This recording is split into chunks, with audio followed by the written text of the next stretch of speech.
Hello friend, welcome to ITI pro official. Friend, তোমাদের আইটিআইতে যে admission করানো হয় সেটা কিন্তু তোমাদের নাম্বার ভিত্তিতে কিন্তু অ্যাডমিশন হয়। তোমাদের এম গ্রুপের ক্ষেত্রে মাধ্যমিকের নাম্বার এবং ই গ্রুপের ক্ষেত্রে 8-এর নাম্বার দেখে কিন্তু সিলেকশন করা হয়। তো এবার এই নাম্বারের ভিত্তিতে তোমাদের র্যাঙ্ক আসে এবং র্যাঙ্ক থেকে তোমাদের কিন্তু চয়েস ফিলিং, তারপরে তোমাদের কাউন্সেলিং হয়।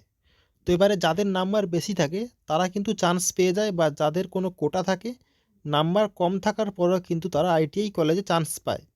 বিশেষ করে যাদের মাধ্যমিকে বা 8-এ পার্সেন্টেজ কম রয়েছে, মানে নাম্বার কম রয়েছে, তো তারা কিভাবে কলেজ পাবে বা তারা কিভাবে আইটিআইতে চান্স পাবে, এটা নিয়ে আজকের এই ভিডিওতে আমরা আলোচনা করব।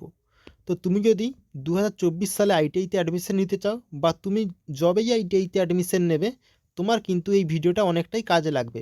তো তুমি কিভাবে চয়েস ফিলিং করবে বা তুমি কিভাবে কলেজ সাজাবে, তো এগুলো একটু জেনে রাখো যাতে তুমি আগে কলেজটা পেতে পারো।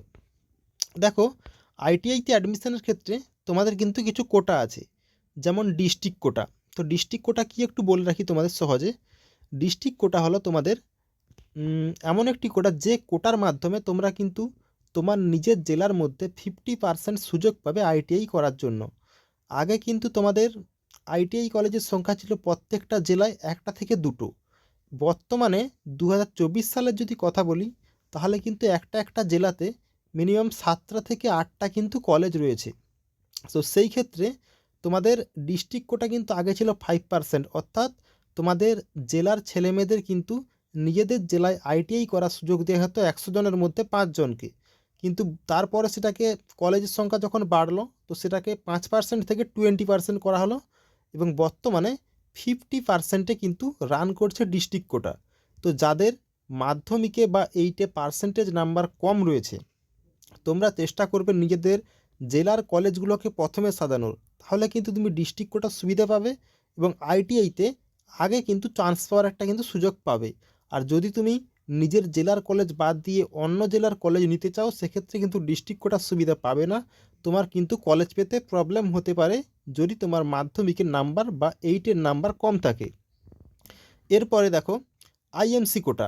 আইএমসি কোটা হলো তোমাদের ইনস্টিটিউট ম্যানেজমেন্ট কোটা বা ইনস্টিটিউট ম্যানেজমেন্ট কমিটির হাতে কিন্তু কিছু সিট থাকে, সেটা হচ্ছে 20%। তো এই আইএমসি কোটা, এটা কিন্তু জেনারেল ক্যান্ডিডেট বা ST SC women candidate, physical handicap যারা রয়েছে, প্রত্যেকেই কিন্তু এই কোটার সুবিধা তোমরা নিতে পারো। তো এই কোটা কিন্তু প্রত্যেকটা কলেজে পাবে না। যে সমস্ত কলেজ শুধুমাত্র গভর্নমেন্ট আইটিআই এবং পুরাতন গভর্নমেন্ট কিছু কলেজ রয়েছে, সেখানেই কিন্তু আইএমসি কোটা পাবে।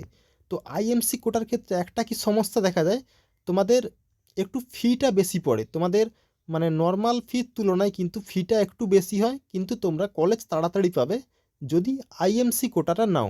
আইএমসি কোটা হলো ইনস্টিটিউট ম্যানেজমেন্ট কোটা। পুরাতন গভর্নমেন্ট আইটিআইতে 20% কিন্তু সিট এই কোটার মাধ্যমে থাকে, যে কোটায় কিন্তু মানে তোমাদের অ্যাডমিশন করানো হয়। তো যাদের মাধ্যমিকে বা 8-এ নাম্বার কম রয়েছে, তোমরা আইএমসি কোটার ট্রেড সিলেক্ট করবে, সেক্ষেত্রে কিন্তু তুমি আগে একটা কলেজ পেতে পারো। তো বিস্তারিত কোনো যদি তোমাদের সমস্যা থাকে বা ভিডিওর মাধ্যমে জানতে চাও, কমেন্টে জানাও। দেখো, আইটিআইতে অ্যাডমিশনের ক্ষেত্রে কিন্তু তোমাদের প্রত্যেকটা ভিডিও আমি তোমাদের দিব। তো বিশেষ করে তোমাদের এই দুটো জিনিস জানতে হবে, তোমাদের আইএমসি কোটা যাতে তোমরা আইটিআইতে আগে চান্স পাও, এবং ডিস্ট্রিক্ট কোটা। এই দুটো কোটা কিন্তু তোমাদের বিশেষভাবে হেল্প করবে যাদের নাম্বার কিন্তু পার্সেন্টেজ অনেকটাই কম। বিশেষ করে 50%-এর নিচে যাদের নাম্বার রয়েছে, আইটিআইতে চান্স পেতে চাইছো, তো তোমাদের বলে রাখবো ডিস্ট্রিক্ট কোটা এবং আইএমসি কোটাটাকে ভালোভাবে কাজে লাগাতে।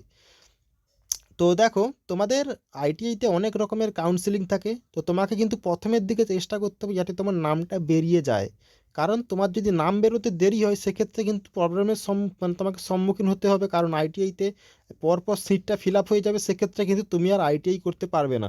সেই ক্ষেত্রে চেষ্টা করো নিজের ডিস্ট্রিক্টের মধ্যে মানে আইটিআই করার, এবং চেষ্টা করো যদি তোমার নাম্বার কম থাকে তাহলে কিন্তু আইএমসি কোটা নেওয়ার, কারণ আইএমসি কোটাতে কোর্স ফিটা বেশি হলেও কিন্তু তোমাদের আইটিআইতে চান্স পাওয়ার সম্ভাবনাটা অনেকটাই বেড়ে যাবে। তো আশা করি তোমাদের বোঝাতে পেরেছি নাম্বার কম থাকলে তোমাদের কীভাবে কী করতে হবে। এছাড়া যদি কোনো রকম কিছু প্রবলেম থাকে ডিস্ট্রিক্ট কোটা বা আইএমসি কোটা সম্পর্কে ডিটেলস ভিডিও চাও, কমেন্টে জানাও, পরবর্তী ভিডিওতে আমি তোমাদের প্রবলেম সলিউশন করে দেবো। ধন্যবাদ।